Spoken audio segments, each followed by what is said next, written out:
Hey guys, happy Paddy's Week 2020. Just hopping on really quickly to talk about breathing for the flute for traditional Irish music. So first, just want to acknowledge that this is the first week that most people globally are self-quarantining to slow the spread of the coronavirus. So I really hope you're okay and happy and healthy and well, and that for you and your family and your friends that your kind of income and health are not compromised by this pandemic. So sending you much happiness and love. I thought this would be important because, and I really hesitate to say this because it might sound kind of crass, and that's the last thing that I want to bring up, but this has gotten me thinking about breathing and about how important your lungs are, and honestly just being grateful for the ability to breathe. I mean, again, being a flute nerd, you're trained to think about breathing since you start playing the flute. It's a bit like doing yoga or meditating.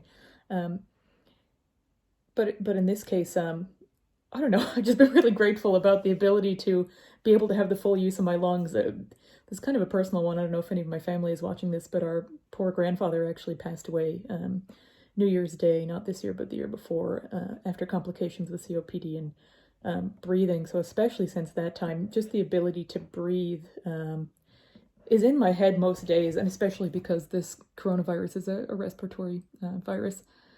Yeah, it's just got me thinking about breathing. That does relate to the flute. So in this music teaching course I took at Griffith College from 2017 to 2019, we were encouraged to think about groups that maybe wouldn't be able to access music education normally, and how you might be able to help them access music education. And I just looked briefly into how people, for example, with respiratory disabilities or problems might be able to learn woodwind instruments, and the flute in particular. I'll put some of the resources that I read on the link at the bottom of this video. But the long story short is, although learning to play an instrument like a flute or a clarinet or a saxophone can't fix underlying respiratory problems like asthma or effects of COPD or even cystic fibrosis, many people self-report that those things actually do help their experience of having control of their breath and of their breathing. So that's a lot of issues that, again, you can read about more below. But the long story short again on that is that breath for the flute is the fuel. So breath is something that you have to think about and you have to manage. So I just thought I'd give you a few short tips here about how to think about it and improve your breathing on the flute. And then again, I really love to hear what you guys have to say, so please feel free to spill your guts in the comments and we can have a conversation. Okay, don't want to make this too long for you, but the very first thing to think about when you start to play the flute and you think about breathing is how you breathe. If you've taken any flute classes before, you've probably come across this, but just a few seconds on it.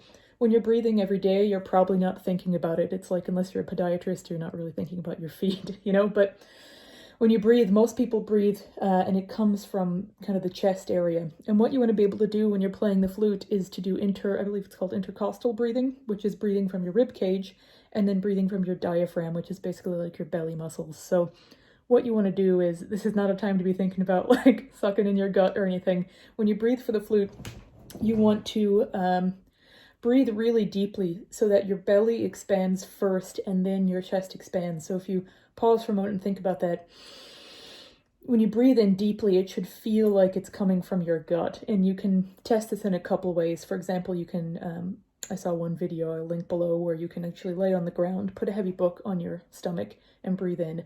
And you should be able to move the book with your breath. So it's not coming from up here, it's coming from what feels like your gut area, which is your diaphragm.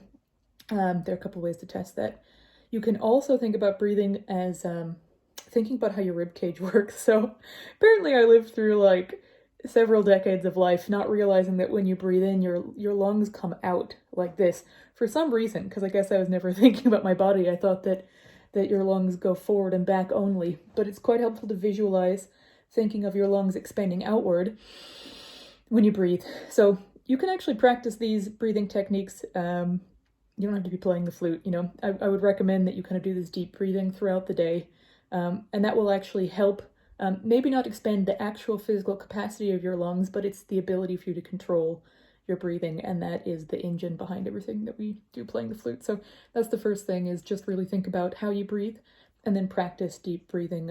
I'll link another video below when we come to exercises about how you can expand this. I won't give you too many now, but there are ways to think about that and do that. Okay, that's the first thing. Second thing is stretching and posture. Now, when I first started this music teaching course, they'd say you have to stretch before every lesson. Like, really? Really? But it's actually very important. So if you're like me and you're a crotchety old corporate lady, you sit at your desk all day, your shoulders are up like this, and you don't move your torso and you don't move your head, and you type away, and you get unnaturally big texting muscles and stuff.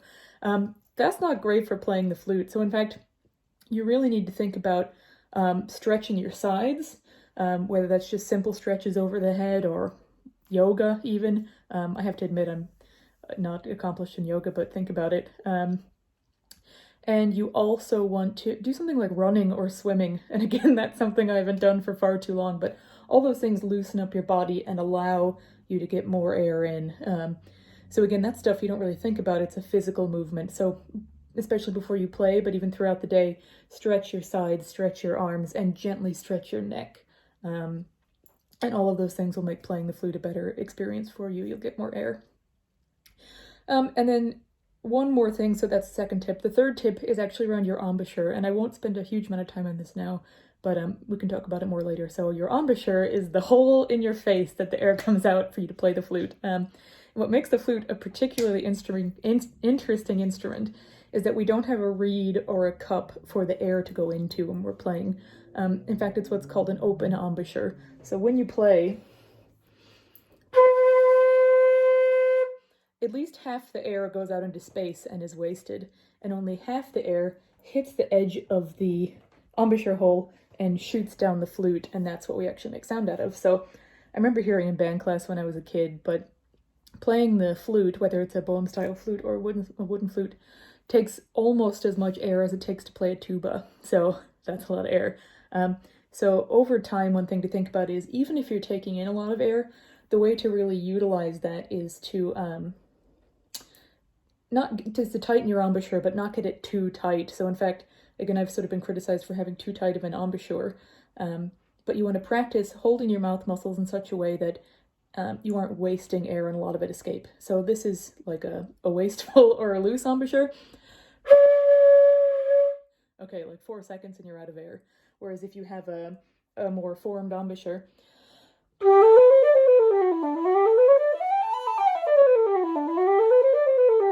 I don't want to be an asshole and show off, but you can use a lot more air when your embouchure is tight. Okay, that's the third thing.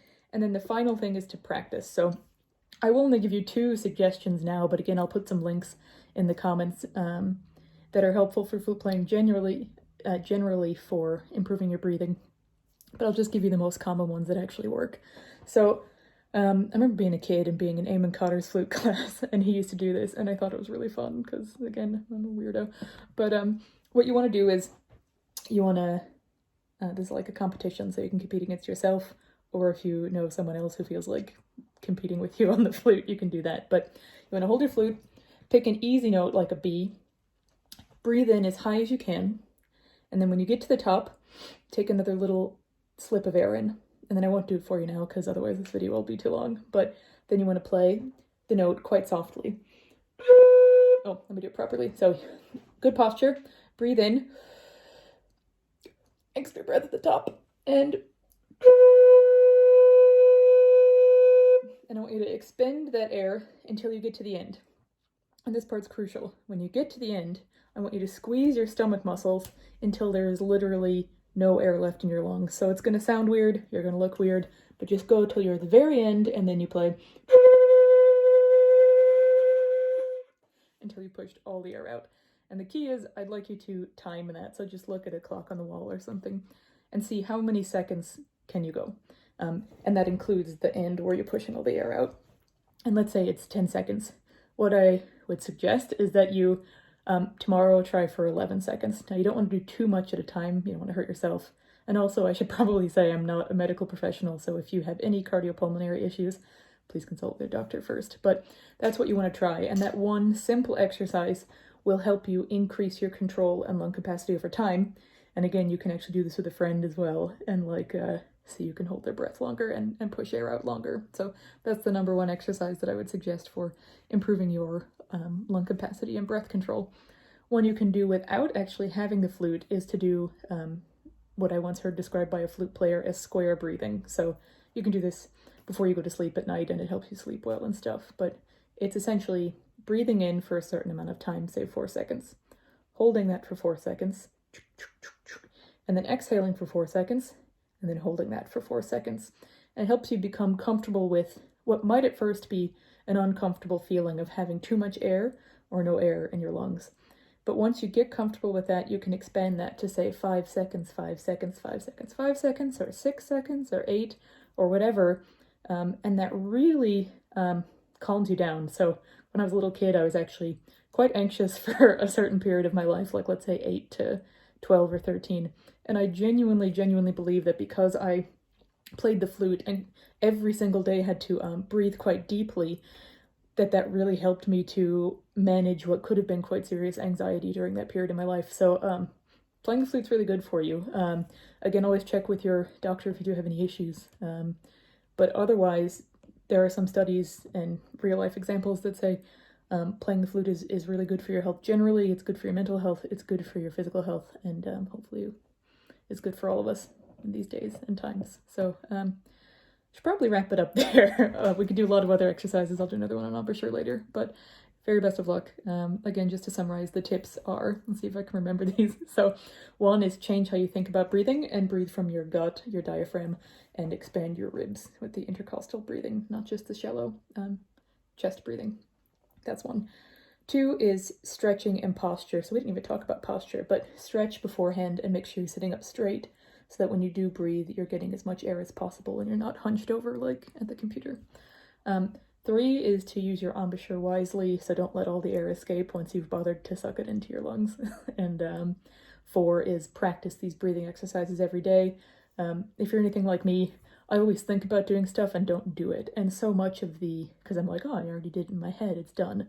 Not so. So with the flute, you've got to physically practice a lot of stuff. You can't just do it in your head. But the good news is it's very portable. Maybe don't do it while you're driving. Okay, that's enough for me. Happy St. Patrick's Day. Have a great day. I hope you're healthy and your family and you are well.